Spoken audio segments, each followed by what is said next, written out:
Hello, everybody, and welcome to a special episode of Tales from the Fandom. I'm calling this one our Halloween episode, and I have probably one of the most perfect guests to come back after a 3.5 year absence from this podcast, but he's not been absent from my heart or the heart of the community in general.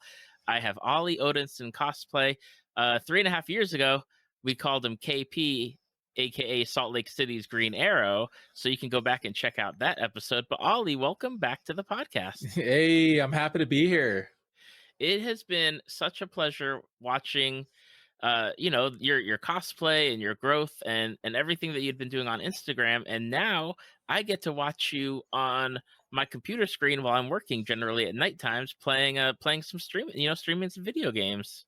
Yeah, that's been a relatively new development. Like we're not even 8 months into it yet, but holy smokes, has it been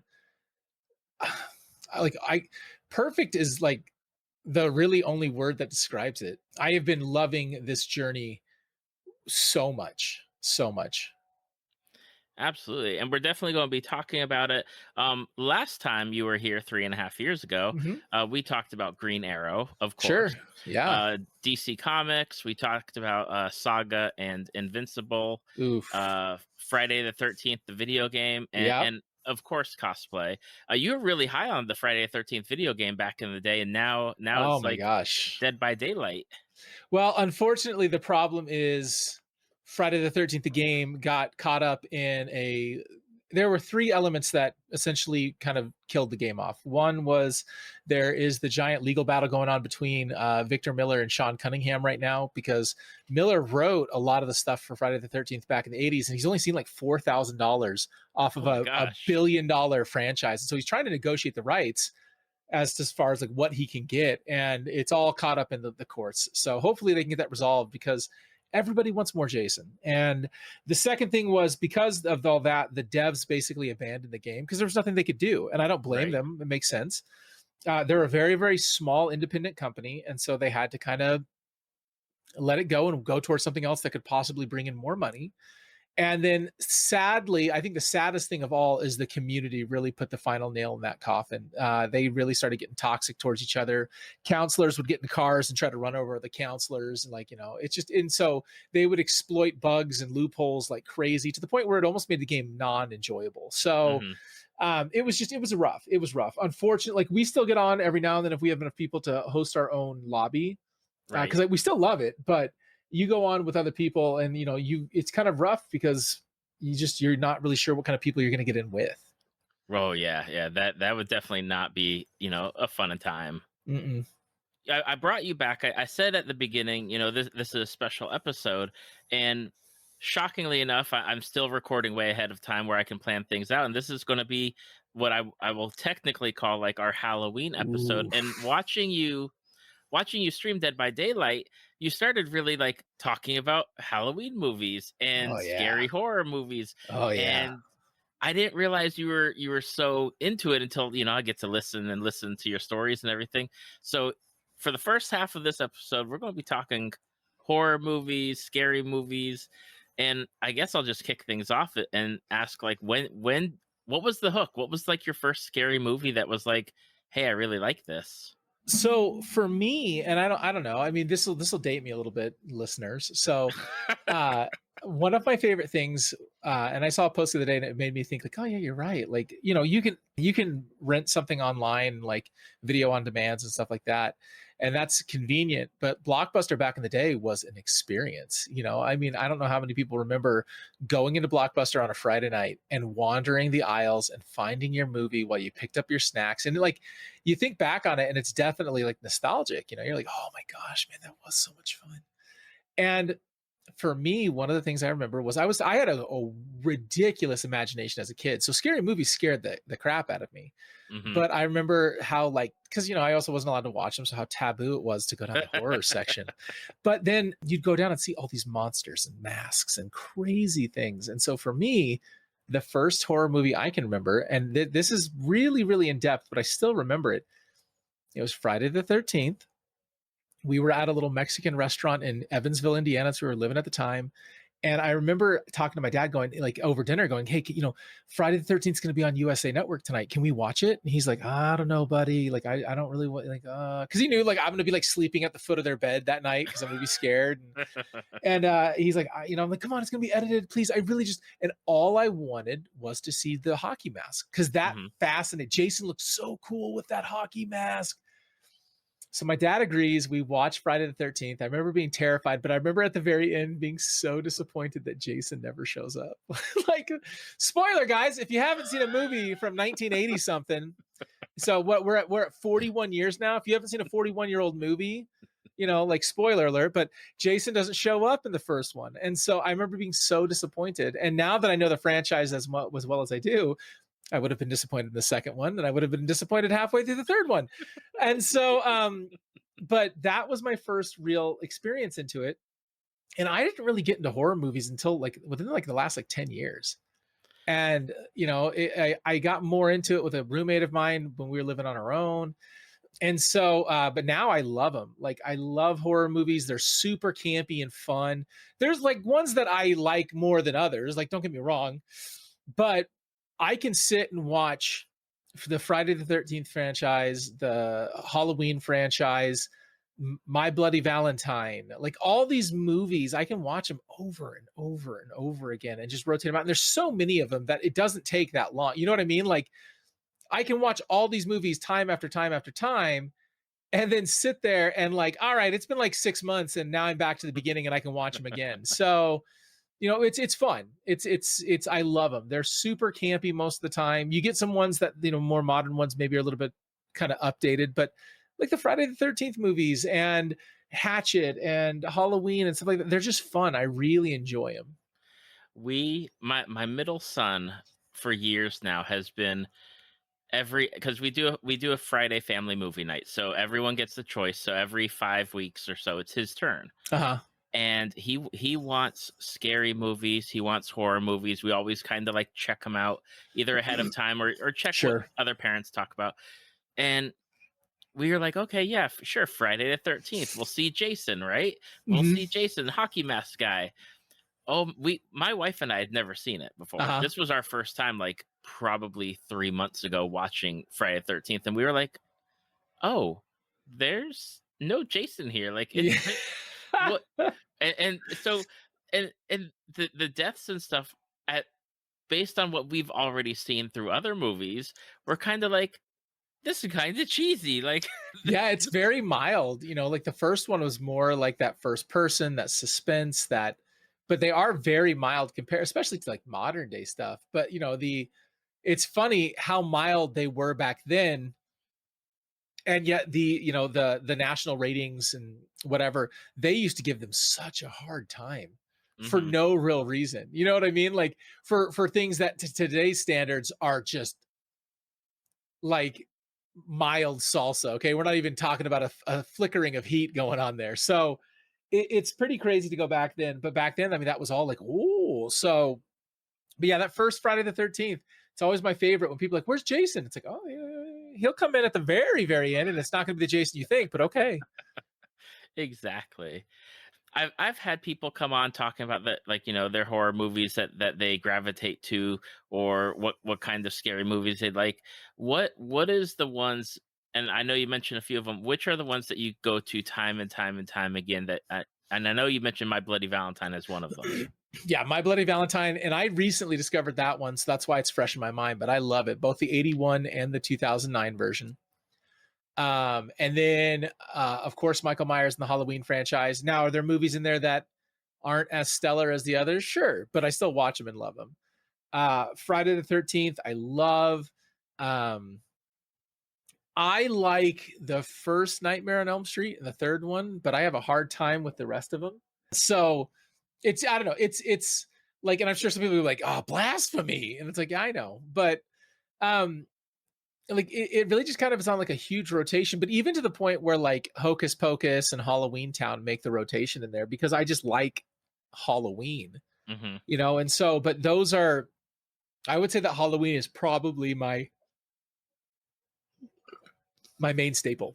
Michael Myers from the 78 all the way to the 2018. I cannot wait for Kills this year. and ends next year, it's going to be great. I'm super stoked on that. So Now, what is it about Halloween and Michael Myers? Like, why is that one like one of the ones that you gravitate towards the most? I have no idea. I mean, realistically, I think it's I love masks, like the masks on the killers. If they have a cool mask, it automatically, like becomes a thing that I like.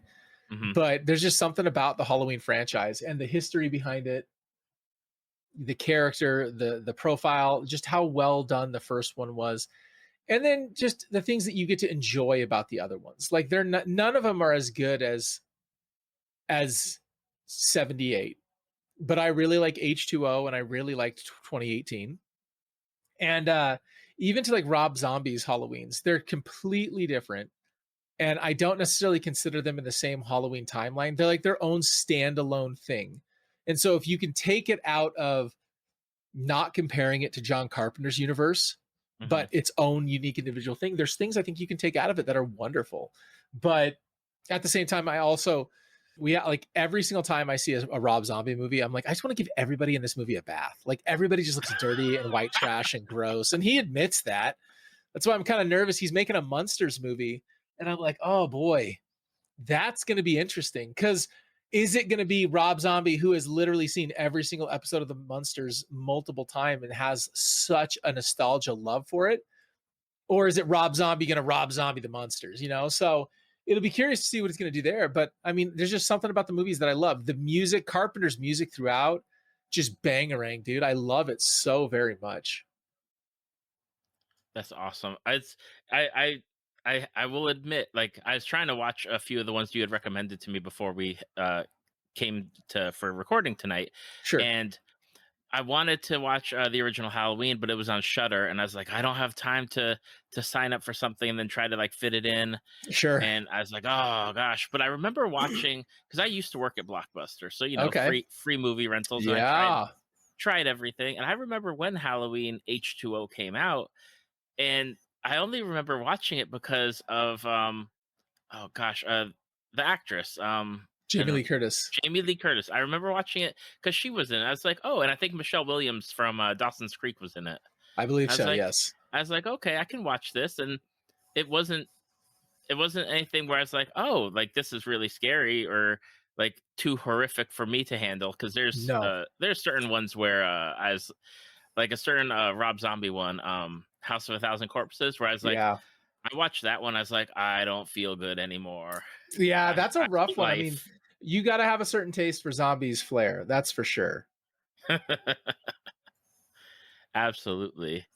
Yeah, but the H2O one, I didn't. I think that was okay. Like I could handle that one. Yeah, I like that one. And I mean, the fun thing is, I think that Halloween 78 is a great intro to horror for people. Without giving away like a too much, I guess. But again, if you haven't seen a movie that is 50 years old, like or I guess not, I guess 40 years old.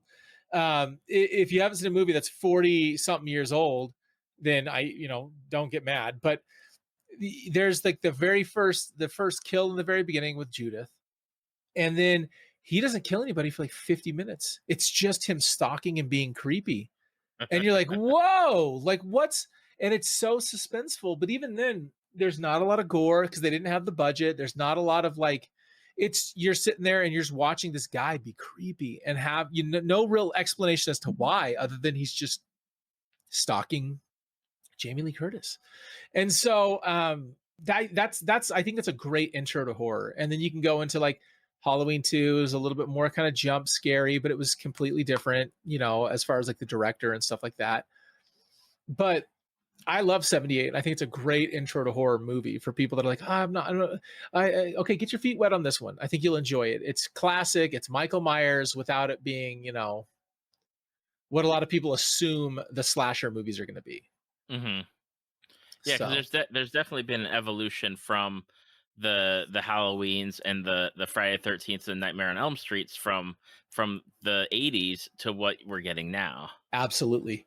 As far as for you, what makes a good horror movie that gets you to come back to it time after time? I think for me, the sign of a good movie is if it's one that I just want to see again. Usually, I don't know, it's hard to say with horror movies as far as like what makes one good Hmm. because there's different types of horror to me. My one of my absolute favorite, and this is going to make me sound like a snob, so forgive me, listeners, but there's a difference I think between film and movies. Like a good film or piece of cinema is something different than just like a popcorn flick that I can enjoy. As Hmm. much as I love the new Halloween movies like 2018 and Kills and Ends, those are movies. Okay, I'm not going to put them in like the greatest of all times. I would argue that Carpenter 78 borderlines a little bit more of like cinema, where it's really well done on such a small budget. It was groundbreaking at the time, but again, like, so for me, one of my absolute favorites, and it's a slow burn, and a lot of people don't like it because they expect horror movies, they want like jump scares and stuff like that. But Robert Eggers' The Witch, love that movie, absolutely adore it, and it took him over 2 years to write the dialogue on it because he's from New England and he wanted to tell a story about a witch. And so he scoured journals, court documents, everything he could to make sure that the dialogue in it was so authentic that if you were like a historian that specialized in that time, you could not be sucked out of it because the dialogue wasn't correct. And he Hmm. hired people to come in that do like reenactment clothing and reenactment build structures and stuff like that to come build and make everything. Even when they're sitting there and they're eating the food, like at this dinner scene, it's food that was made and prepared as they would have back in the 16. I think I think that movie's supposed to take place in like the 1630s, and so like like one of the poor little kids that's like in the part of the family is like, I don't like this food. And then the guy who's playing the dad like he has this really deep and gruff British accent when he's talking to him about, I know you don't like it, but you put it in your mouth and you pretend because that's all we're doing is pretending. And he's like so sweet and cute to this little kid, and this is in the extras and stuff that you're seeing this, but that movie is one of my all-time favorites. And it's a very, very slow burn. So I understand how a lot of people don't like it, but from like a cinema standpoint, it's wonderful. Everything about it is so good. But I think if it's one that you just, whether it's jump scares or just is thought provoking or just makes you feel uneasy with shapes and shadows and stuff like that. And then there's like, I'm not a big fan of like the torture, like kind of stuff. Hmm. So like Saw 1 is unique compared to the rest of the franchise. And I think it's such a well done movie. Then it starts to just become a little bit more tortury, like the rest of like, 2 was okay, 3 was okay, 4, because they all kind of tie in uniquely. After that, I was in there just to see how Tobin Bell and his character John Kramer were going to tie in, because all the way from Saw 1 to Jigsaw, which is technically Saw 9, they have John Kramer and his story still tied into every single movie. And that was the thing that kept me coming back and made me like fascinated. Where Hmm. it wasn't the puzzles, it wasn't the games, it wasn't the torture devices, it was that. So, but I'm not like a big fan like Hostel and like those like torture grotesque ones were never Yeah. really my cup of tea. But usually, if it's got like a cool killer and masks and stuff like that, I'm all about it. I can be right there with you. Like the Saw ones, I kind of like because I've watched a few of them, or I'll watch the clips on YouTube, and Mhm. it's like I don't know how anyone sits through it. Like it's not like my body just has such a reaction to Sure. like I kind of like just tense up, and I'm like I don't this is like this is even cool like yeah and Yeah.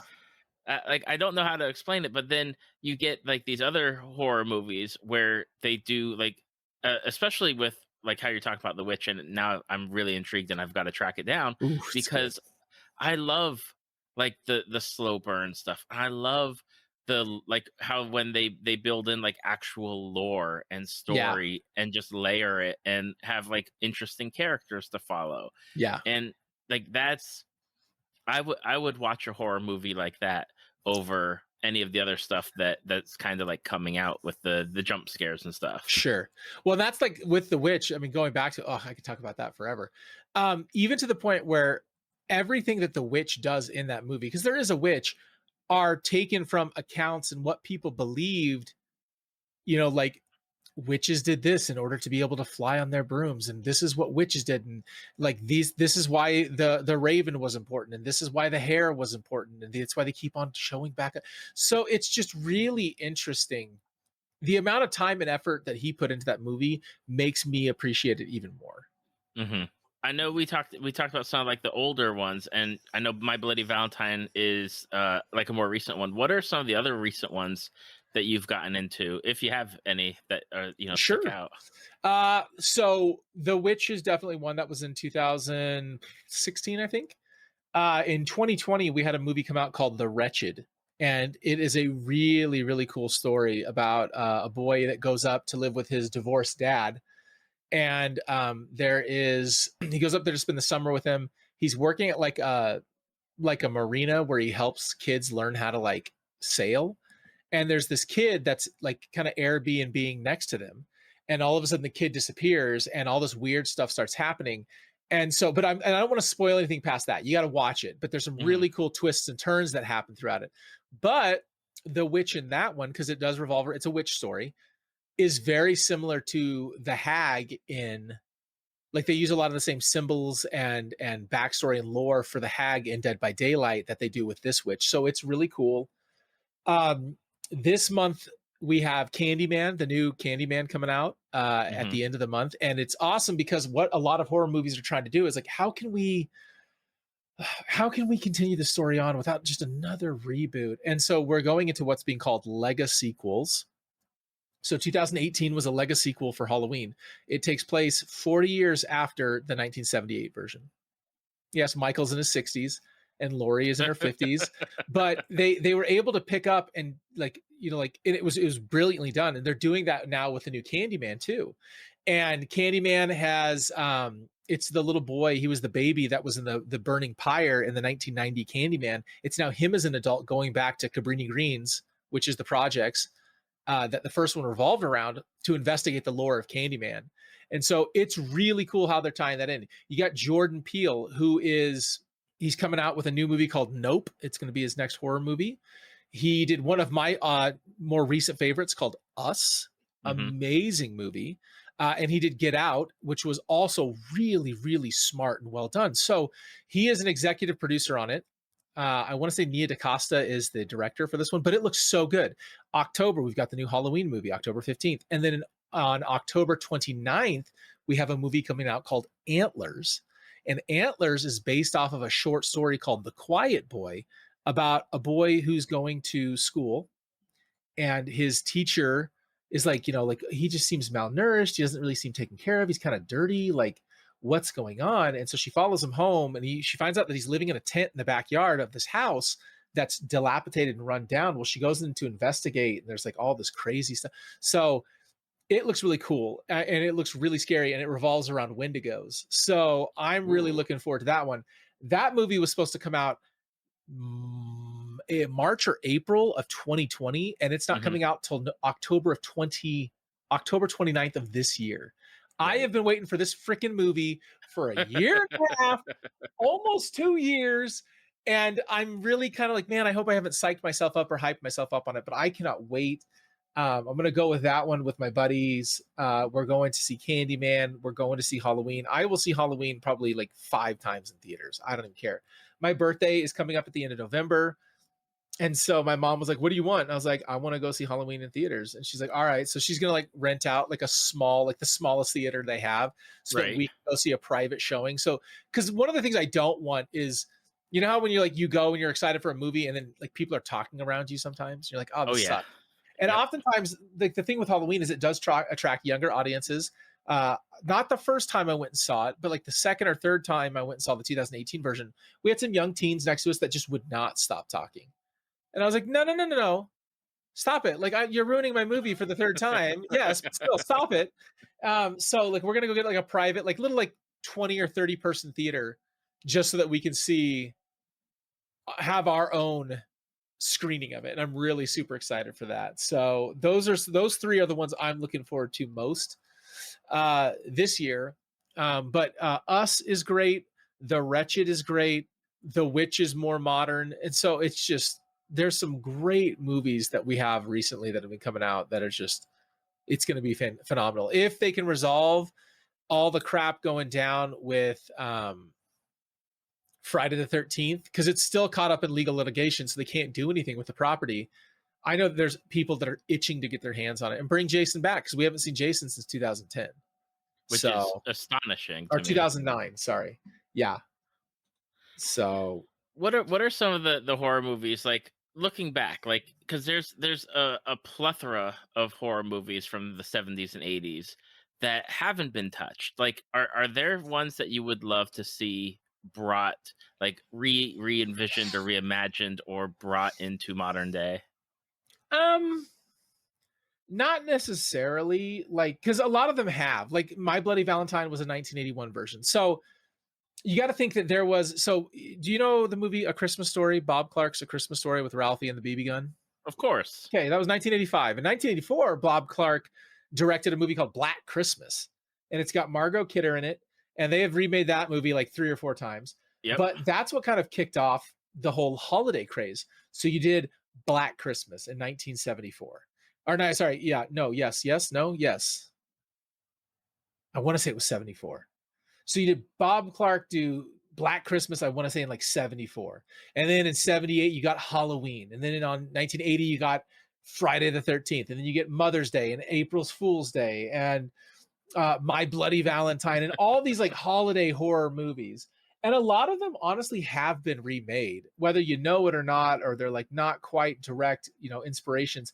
But I mean, I'm not necessarily concerned about either one. Like there's not one that I would love to see done, just because a lot of them have, and they maybe not hold the they don't necessarily hold up as well as the originals. But like Black Christmas is a really unnerving, weird thriller. You never see the killer ever, and it's just him stalking this sorority house. It's crazy. So that's one that I really enjoy from that time period. Of course, Halloween, Friday the 13th, My Bloody Valentine. I watched April Fool Day. It was okay. Jamie Lee Curtis was originally in a movie called Prom Night. That's pretty fun. If you like disco and headless corpses, you'll enjoy that one. But again, it's been remade. Most of them have been remade in some way, shape, or form. And it's just, so we'll see. Maybe Legacy sequel stuff for some of them, but I can't off the top of my head really think about it. And that's kind of what they did with, like, kind of not really, not actually, that's not true at all. The My Bloody Valentine from 2009 was like they told elements and aspects of the first one and utilized it, but made it a different story. And I really enjoyed it. It's got Jensen Ackles in it, and like some of the characters are named the same. And you got Harry Warden, who is the miner, like that's the name of the bad guy, and he's like one of my favorite looks. I actually just built a miner cosplay, a Harry Warden cosplay, so that I could wear it to FanX and FearCon up here, and I'm really looking forward to it. I love the look. It's so sharp. It's so haunting. It's like this 1980s something Russian gas mask. It's just it's really really cool. So I gotcha. I was thinking about, because I saw it on the stream, or because you had it on one of your mannequins back there. yeah. So, and like we have our killer guest in every stream. So there's usually like, if it's not every single stream, like every other stream, I'll change the bad guy in the background. And so, for me, it's, right now he's actually back there. I just had to fix his belt. So we got that going, Jason, Michael, Freddy, Leatherface, Joey from Dead by Daylight, they all make appearances, so it's fun. But I like that stuff. I like those monster looks. And for me as a cosplayer or prop maker, it's fun to try to make them. Now I got a like a kind of, I guess, off the wall question, because we had like Freddy versus Jason, right? Sure. If there was a versus movie and they were like, Ollie, who would you pick for a versus movie? Who would you slot in there? I think the matchup would have to coincide. So for me, it would have to be part 3 or part 4 non kind of mystical Jason. So he's very much still the weird forest hermit version of Jason that doesn't have a lot of like supernatural elements to him, versus the like Michael Myers, the Shape, pre-Thorn cult and stuff like that, where he's just an inmate that escaped, that fixates on a babysitter, and have them go at it, because I think that would be a really cool kind of element. I wouldn't want there being a lot of supernatural behind it, and I think that they did a great job with I mean, if you like the movie Freddy versus Jason, I gotta highly recommend a book called Slash of the Titans, and it goes back and it talks about the 30-year journey that was trying to make, Freddy versus Jason. And so it's bananas. Like, it goes through like 20 different scripts of them trying to do it from like the mid 80s all the way till it finally got made in 2003, and then some of the follow-ups they had planned on doing. And then the same company that does that, or the same author that did that book, also did a book called Taking Shape, which is talks about the entire, like, the first one talks about 1978 Halloween all the way through the 2018 scripts that weren't used, obstacles and issues that they had leading into it. And then they even have a second one called Taking Shape 2 that talks about 25 scripts that were not used for it. And then there they talk about Halloween, and it was Hellraiser versus Michael Myers. So it was the Cenobites versus Michael Myers. And so it's crazy, like, some of the concepts that they had. But mine would be like just Forest Hermit Jason versus, escaped inmate Myers. I think that would be a really, really just cool, fun slasher fest. Okay. And I was going to ask you, like, what the future of horror looks like, but I know we already kind of covered, like, especially what's coming out. Mm-hmm. Um, what is your hope, I guess, for the horror genre? Because it's a hard thing to peg down, right? Because Yeah, so many different directors and writers are coming at it from numerous different angles. You have the ones who are more into, like, the torture fixation on stuff. sure. There's the ones that have, like, the jump scares, the ones that are slow burns. Where do you see, like, the genre going, especially with the delays that have been happening with the movies and production and whatnot? Like, where do we go from here? I think a lot of it has. I mean, here's the problem with horror: is just not just horror anymore. We have all the subgenres that come out, and so, like, right now with all these big name, movies like, Halloween and Candyman with his Legacy sequel, that seems to be a very popular option for them. But I think you're going to get a lot more creative horror fans making their own stuff. Look at how successful Jordan Peele has been with his two, and then getting to produce Candyman, and then now we don't even know what it's going to be, but like Nope. And then I think that we've kind of gone away from the torture element. There's not really that anymore. It's a lot more just like kind of smart horror, Hmm. and people just being able to tell really fun, creative, scary stories, that are kind of going back to that low budget and things like that. I mean, but even look at, like, right now in the background, I have the 2017 It, and it was so well done. And I Yeah. really enjoyed it, both parts. I know some people weren't, but I did. I liked both parts. And so, I mean, it's interesting. We have different takes. I think that the studios are going to kind of have to start respecting the audience a little bit more, where we're not going to have to be just, like, they can't just pump out direct to DVD sequel type stuff. They're going to have to, like, be smart about it. And that's, like, what we're seeing with the time, thought, energy, and effort put into It, with the time, thought, energy, and effort put into Halloween and the new Candyman and stuff like that.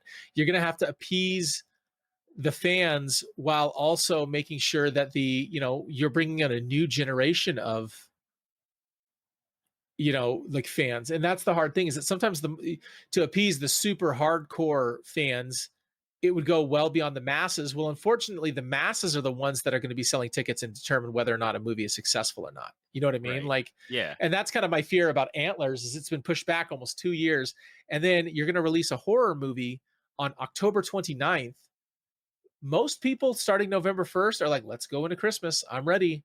And Hmm. so, and that's the masses. They're ready to go into other holiday movies. And so I have a feeling that Antlers is going to be left behind. And I really hope it's great. I'm really excited for it. But you're going to get what?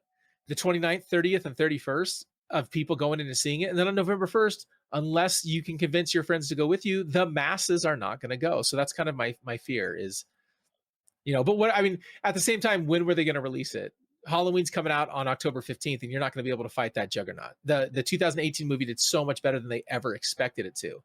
Hmm. So it'll just be interesting to see where they're going to go with it. I would tell people if they want to release a horror movie, do it in August because apparently that's when everyone starts doing when the Yup. Spirit Halloween opening. Let's Yep. get the Halloween stuff out on the shelves. Like it Everybody's is. hungry for it. Yep. I couldn't believe it. I drove past a Spirit Halloween today. It's like, okay, it is. And I know a lot of my friends I follow on Instagram and Twitter. They're like, it's spooky season time. Yeah. And I'm there. I'm actually gonna be working at a Spirit, and unfortunately, ours has been delayed. We were supposed to go start setting up on Tuesday, and now it looks like it may not be till Thursday or Friday. But I'm gonna be the manager loves me there. I'm getting hired to literally come in on Monday nights, Friday nights, and Saturday nights to greet people, point them in the right direction, maybe wander the store and put things back on the shelf if they've been taken off or whatever else, but also kind of deter shoplifting because there is going to be a presence wandering the store. But I'm doing it in cosplay. I'm going to do it as Myers, as Krueger, as Voorhees, as Leatherface, and stuff like that. So I'm really excited for that element. But it's fun. I love working at Spirit. And the cool thing is, yeah, it's retail, and yeah, you're going to run into like a handful of boogers. But I did it last year in the midst of all the COVID and the mask mandates and lockdowns and everything like that, and 99% of the people were just excited to have a Spirit open again and to come in and kind of escape what was going on in the world. Hmm. And there was the 1% that caused issues, and we were just like, all right, you can leave now, thank you, but no thank you, go away, you know. So it's it's definitely interesting, but I'm really looking forward to it. I'm one of those people, like after July 4th, I'm like, there's no other real big holiday between here and Halloween, let's go ahead and just do it, you know. Let's start prepping. Yeah, so that's where we're at. That's what we're doing. And I'm really, really, really looking forward to it. So, you know, it's gonna be a lot of fun. I'm really excited for it. That's awesome. I can't wait to hear the stories about your experiences dressed up and wandering the store Oh, and it's gonna doing be that. good. That's I going to be usually so like to like last year they had me at the front door to greet people, you know, and like, you know, talk to them about, you know, masks and stuff like that, because at that point we were at a statewide mandate, like the state had mandated them. fun. And so I would sit there and I would like do like this little like animatronic type motion, and people were like, that guy's not real. That's not real. No, he's real. I see his eyes. No, he's not. No, and then I, you know, quick little movement. Wah! So it is my favorite. It is my absolute favorite. And there was this one little girl that came in, and she was on the spectrum at some point. You know, like I'm not exactly sure how, you know, mild or severe she might Yeah. have been on there, but she would come in at least 2 or 3 times a week just to come say hi to me because she loved my costumes. And so it was just like, it was some amazing experiences and stories came out of it. So Oh, that's so great. yeah, it was great. Now, Ollie, we talked about it at the beginning, and you've been streaming on Twitch Mhm. recently. I think you said 8 months now. Yeah, it'll be 8 months. So I tried doing stuff back in December, but I didn't have a gaming computer. And I got one for my birthday, and I was able to get everything set up. And I kind of was trying to figure out what it was I was going to start doing. But I remember having a very good stream in Dead by Daylight cosplays. Like I was cosplaying as Bill and having a great reaction to it.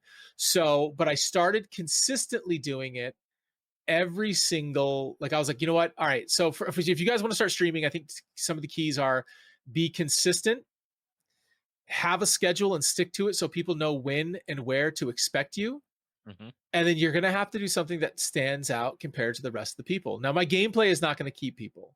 You know, like I'm not some pretty piece of eye candy that's going to attract people.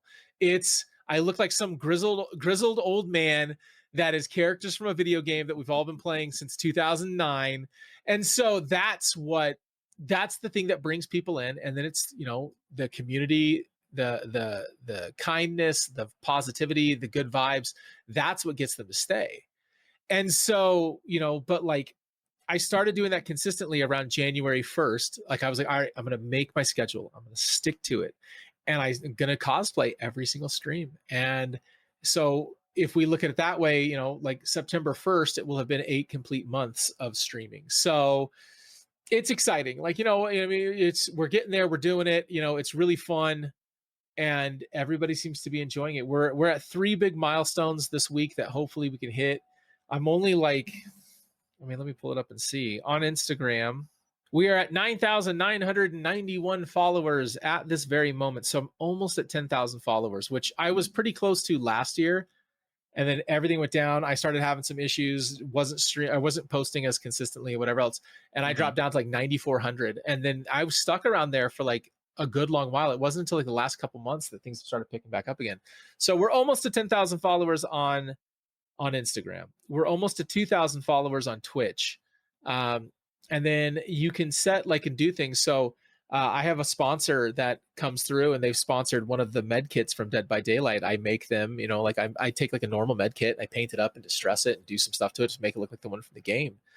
And they have purchased one of those a month for the next year for me to give away. And so we're going to be doing that. But if we can hit 150 subs within that month, I'm going to throw in a custom mask from one of the killers in Hmm. the.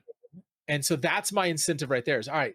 How can I incentivize people to come in and want to sub to my channel? Well, here you go. If we can get this many in this amount of time, I'll throw in a mask. And the cool thing is that for me, they're no real stress because I do these things. This is what I do. I'm a creator. I do props and cosplays and stuff like that.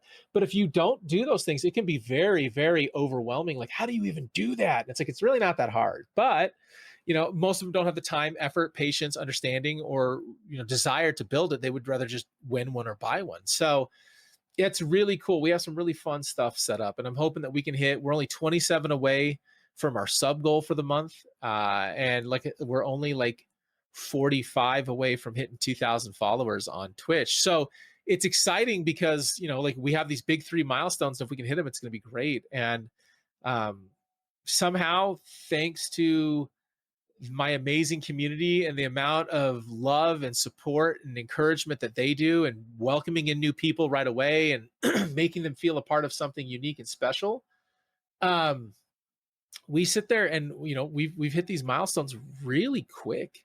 Hmm. And the greatest thing is I get people that message me and they're like, dude, I cannot thank you enough for your streams.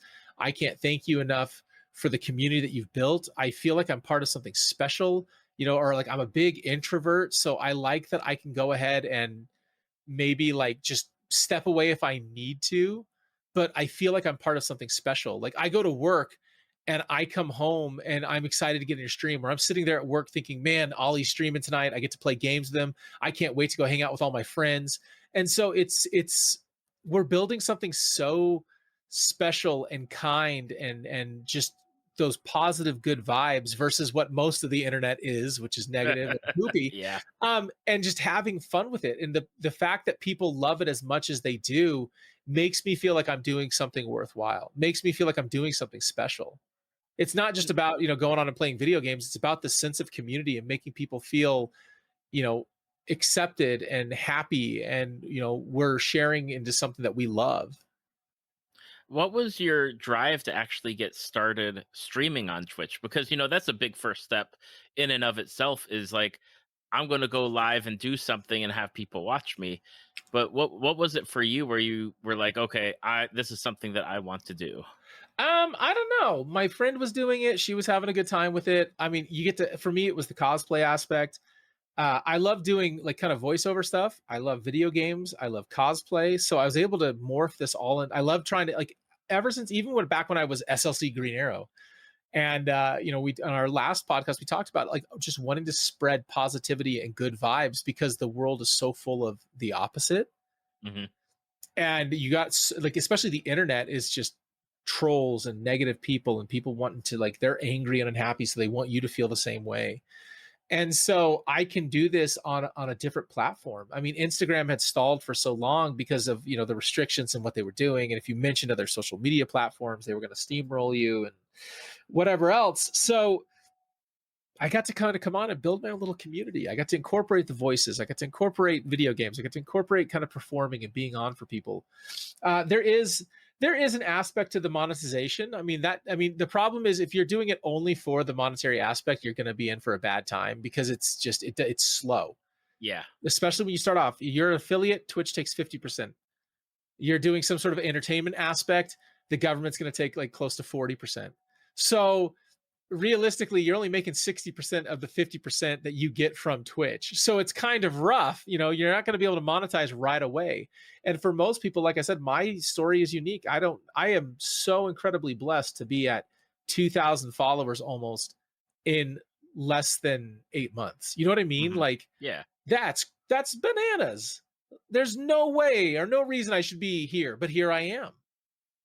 And so, I had somebody message me. And they're like, "Well, how come I can't? Da da da. I'm trying to do giveaways like you do and stuff like that." And it's like I don't honestly have an answer for you, but there is kind of a vanity aspect where you have to have a professional looking setup. People have to be able to see you. People have to be able to hear you. If you're in there and it's you can't see anything because it's so dark and you're real quiet and you're being shy. You know, if you want to go do it because you like that, that's fine. But if you're wanting to make big buku bucks, it's rough to try to get off that way. And I think you're going to have a hard time and you're going to feel deflated and you're not going to stick around. Most content creators on stream stop streaming because they're not able to monetize it as fast as they'd like. And you're right, it's a slow process. Absolutely. I mean, it is kind of deflating when Twitch takes 50%. And then the government's going to take another 30 to 40%. So you're sitting there going, oh, well, okay, but if you're doing it just for the money, you're going to struggle. If you're doing it because you enjoy these aspects, elements, for me, it's the sense of community. It's making people's day. It's the positivity. It's the fun, and it is growing. But I mean, like somebody was like, "Dude, you like the Bill? You're like the Mister Rogers of the Dead by Daylight community." And I'm like, "Shoot, howdy! I will take that compliment every day of the week." Like, I would love to be the Mister Rogers of Dead by Daylight. People coming in and having a good time and just feeling happy when they're in my stream. I don't think there's Time to anything. Yeah, time to get your Left 4 Dead sweater vest on. I have a Halloween cardigan that I just got, and I'm so excited for it. But it's one of those things where it's all about positivity. It's all about happiness. It's all about spreading those good vibes. We play with red ranks, which is like the high ranks in Dead by Daylight. And then we play with the people that are like, I've had the game for 2 weeks. Come and play with us. We'll teach you the ropes. We'll help you out. We won't be intimidating. We won't be mean. We won't be, like, dude, bro, my palate. No, we're just going to be in there having fun and hanging out. Like, come join us. And so that's been a really, really wonderful aspect. And my community has rallied with that and been 100% on board with it. So What was it about Dead by Daylight that was like, this is the game that I'm going to do? Because I know that there's a lot of streamers that stream a game. They pick yeah, a game and that's the game they go with. And there's others that they do a variety where it's like every day's different. sure. What was it about you and Dead by Daylight where it's like, okay, this is where I'm going? Probably stemmed a lot from Friday the 13th. We were playing that game so much. And then when it kind of fizzled out, I started playing Dead by Daylight with some friends and I fell in love with it. It's still the same horror aspect, like it's a little bit different in the sense that, there's only one way to get out. You repair the 5 gens, you find the escape gate, you get out. But I mean, Dead by Daylight in the last 2 years that I've been playing it has grown exponentially as well. They have a Resident Evil chapter. They just released Pinhead from Hellraiser. This is just licensed stuff, but they have Myers, they have Freddy Krueger, they have Leatherface, they have Pyramid Head from Silent Hill, and then they have their own original properties as well that are just as creative and fun as the next. And so they drop new stuff every quarter. So we're getting 4 new killers and survivors every single year, which might need to slow down because the problem is they don't have enough devs to really handle some of the bugs that have come up recently. And so it slowed some things down. So I'm like, you know what? How about this? Skip a release, which is hard to say, easy for me to say, hard for them because that's how they make their money. Right. Or if you're not going to skip it, you need to hire more devs to come in to work on your property to get rid of some of these bugs. Again, easier said than done. However, this game is really taking off. In the past year, it has taken off for streamers. I think it really took off last September, October around the Halloween. I mean, the fact that they have Resident Evil incorporated into it, they have Silent Hill, these huge horror movie icons, Freddy, Myers, Pinhead, all these characters. It's a testament to how dedicated they are. And I love it. For me right now, there is an element, and it's the same way for my cousin who's like an artist and stuff like that. Sometimes as an artist, you draw the things that will sell, 3/4 of the time. And then 1/4 of the time you get to do what you want to do and what you want to draw, because I'm not going to sell prints of this, but it makes me happy. You know what I mean? Hmm. So Yeah. like every artist under the sun should have a print of Deadpool, just because Deadpool fans are the literal definition of fanatics. They are crazy. You can draw Deadpool eating a taco on a toilet and they're going to buy it. You know what I mean? Like that's just how they are. They want all the Deadpool. And so that's kind of what it's like with me. I'm not big enough to be able just to go off and do whatever I want whenever I want. So the thing that helps me with my numbers, the thing that helps get people into my stream, because you've got to have a gimmick or a shtick that gets people to click onto your stream, it's the Bill cosplay. I can wear other cosplays and they are not as successful as Bill.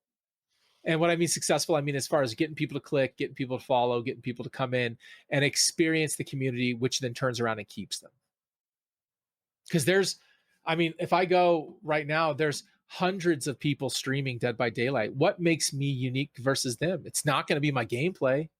It's going to be the cosplay will bring them in because it's unique and different, and then the community will keep them. It's constantly engaging. Hey, Tales from the Fandom, thank you so much for the follow. I really appreciate you coming on in here tonight. Do you play Dead by Daylight? If you do, are you a killer survivor? I always like to get to know my new followers. So thank you so much for that follow, though. It's engaging them right away. It's making them feel a part of something that they literally just stepped into. Hmm. And that's important. It's no different than if you go to a convention and you are a guest there and someone comes up and talks to you, you have to give them your full and undivided attention at that time and make them feel like the most important person in that convention hall. Because again, there's plenty of other people sitting right there that they could go talk to. Yep. You have to endear yourself to them. Absolutely. And the aspect that you do, especially with the Bill cosplay, is that even if somebody's scrolling through, if someone deems to scroll through the the Dead by Daylight category, that thumbnail of Yep. you is going to be the thing that's like, oh, hey, let me check that out. Or I Yep. know that you've done TikToks, I believe. Uh-huh. I'm not a TikTok person, but I know that I am not either, you're like the Bill from TikTok. that's where a lot of people know me from for sure, and it started off as just a random TikTok of me like sitting in my truck getting ready to go to a photo shoot. But like, and that's the thing too, is Twitch is hard to grow organically, like until you start getting a bunch of people to come in. And like you have that where it's suggested whatever here and there. Hmm. It really comes down to, how are you going to engage these people? How are you going to get them to click on your stuff? And sometimes it's through various social media. Hey, I'm posting on Twitter, like, and I'll sit there and I'm like sitting there streaming and like, oh, hold on, guys, I got to put something on social media and just do a quick selfie with me as Bill and then whatever killer guest is in the background. Yep. So, it's how can you engage them right away, and like how can you use other social media platforms to get them to come say hi and whatever else.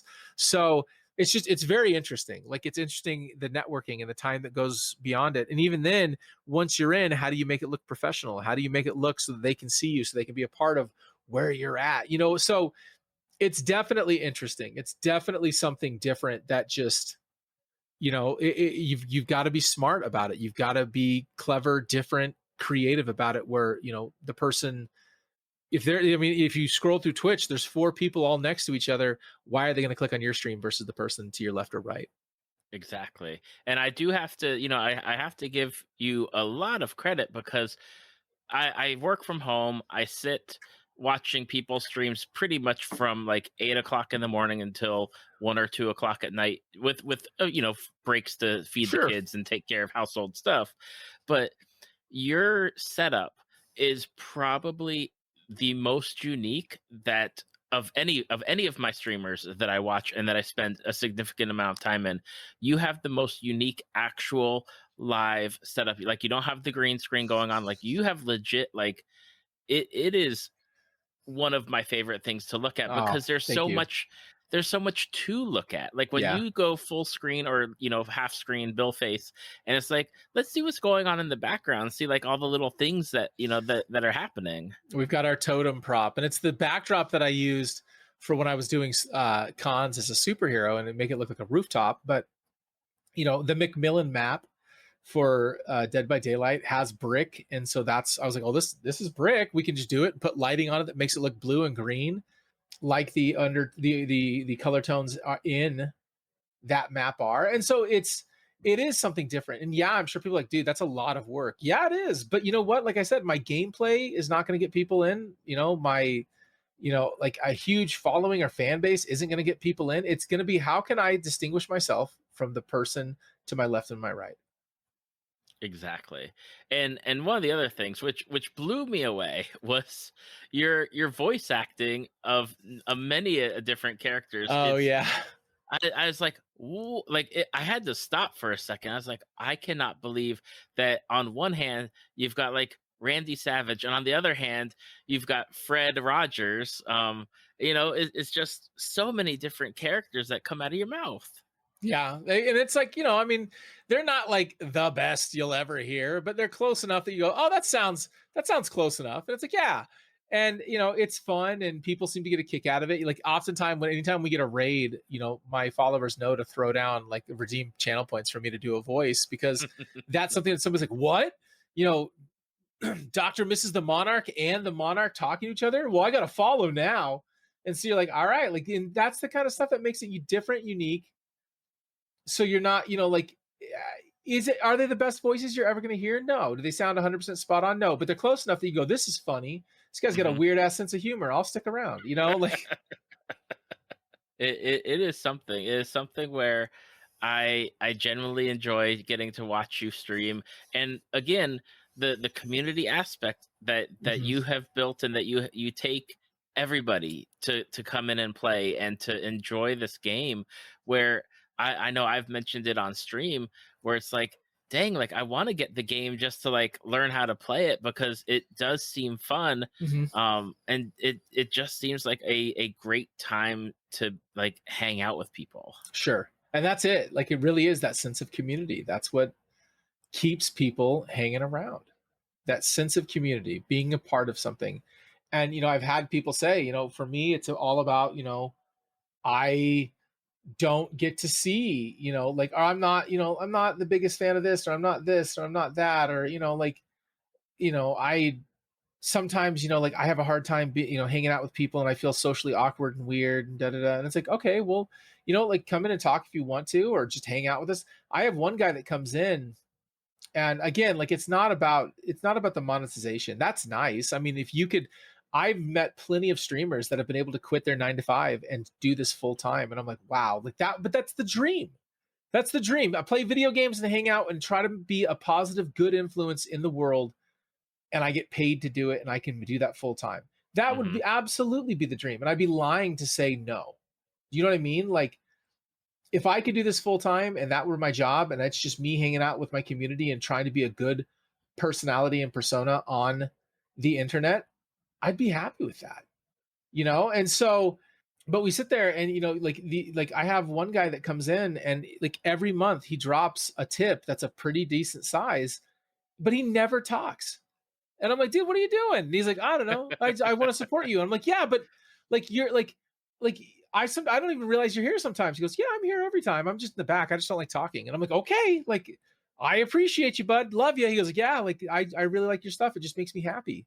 And that's the thing too, is sometimes it's also putting aside that, like, that pride or awkwardness, and letting people support you however they want to, because Hmm. they want to feel a part of it, and they feel like they're adding to your community and what you're trying to build. So, like, that's been something trying to get over, and like, like, just letting people do that, because it can get overwhelming sometimes. Like, I had somebody a few months ago come in, and they immediately loved it, and on stream they tipped $100, and I was like, what, like, and like, I choked up, like, I'm on stream, like, trying to like get words out, and like, I got tears running down my face, because somebody was like, I like your content enough, and I love being a part of this community so much that here's $100. What Hmm. is that? You know what I mean? Like, not me. That happens to other people, not to me. And yet these people want to come in and they want to support you so much, and they want to see you be able to be successful, or make this something that could provide for you and your family or whatever, to the point where they do that. And it boggles my mind that it's me. And then at the same time, in my same breath, I subscribe to people. Hmm. I cheer bits and do these things. So it would only stand to reason that there are people that want to do that for me. But it is emotionally overwhelming at times with how they come in and they do that. And you're kind of like, really, guys, like me, like, why? Oh, I guess, like, I don't really think I'm anything that special, but at the same time, for them, they do. Like you've had people message about, look, I was struggling with this, and this, and coming into your community has really helped me with it and makes me feel happy. And so you've got to kind of just embrace that and hopefully just keep being that champion for good and positivity out there. 100%. And it's absolutely something where, like, I totally understand when people like do the subscribing or the cheering, and it's like, oh my, like, I understand how hard it is to make money sometimes, and to have that, and to even be like, here's a subscription, and you're like, dang, like, that subscription cost can go towards a whole bunch of other stuff that people need. And it's Yeah. like you feel guilty, but at the same time you're like, okay, that's cool. But how you said, like, you turn it around to where you're subbing and doing the stuff to other, like, it's like almost like just a circle of Yeah. supporting. Well, and somebody pointed out like this. They're like, look, if somebody's willing to pay $12.99 a month to Disney for their monthly subscription. They're willing to pay however much to Netflix or to Hulu for their monthly subscriptions. You are providing entertainment for them at the same level, if not more, because they're more interactive, engaged, and a part of something than they ever would be on like Hulu or Netflix. But Yep. they're doing is paying to be a part of that community and to support it as well. It's no different. And I'm like, oh, dang, that's a good way of looking at it, And as a creator and a content creator, and it be my stream, there's a way that I want to try to be able to give to the subs for that extra above and beyond. And so, they get extra tickets at giveaways.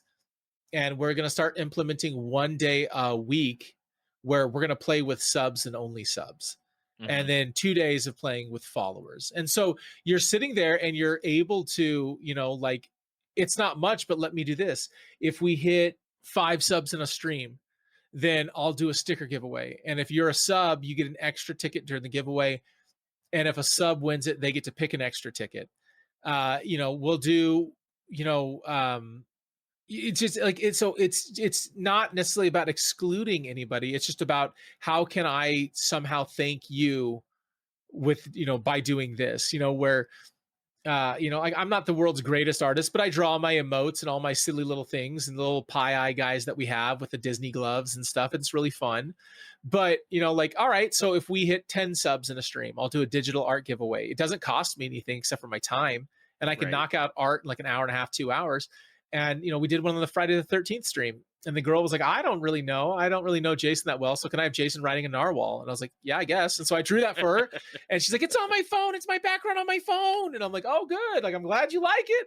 And so, but it's like, how can you try to give back to your community for supporting you in ways, that are fun or unique or engaging? And so that's where we're at. We have our med kit that we're giving away at the end of the month. And followers can join, they get a ticket. Subs will get an extra 4 tickets. If we hit our sub goals for the month, I'm going to toss that mask in there. And a lot of people are excited about those. And so, it's just, how can you make your stuff different? How can you make it a little bit unique? How can you make it so that people want to, well, it's like entering a raffle. For $5, I have a chance of winning this med kit that he charges $70 for. Hmm. That's worth it for me.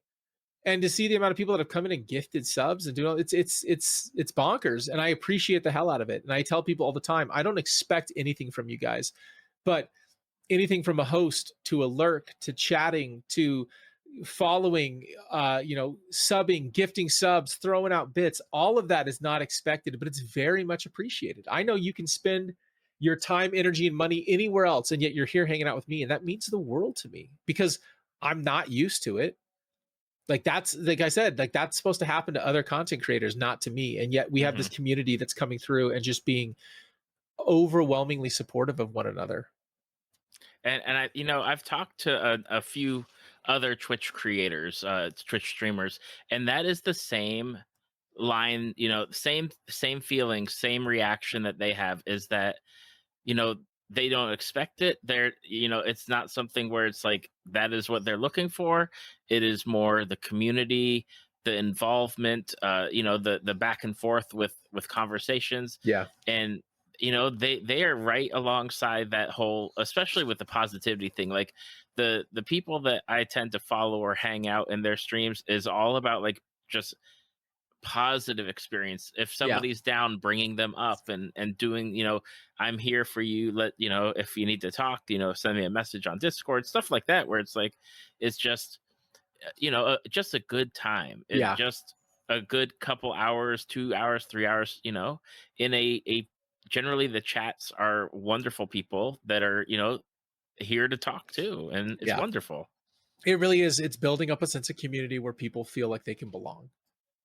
You know, they're hanging out with friends that they met a couple of months ago in this chat, and they're a part of the community now. So it's awesome. It's such a unique and special experience. Now, Ollie, we're at the time where it's starting to wrap up time. But I did have a question. Like, what is looking like the future for you? Not just with streaming, but I know on the cosplay side of things as well. Like, are you still doing the cosplay outside of like the Dead by Daylight stuff? Is that something that you're progressing toward, like leaning more towards that?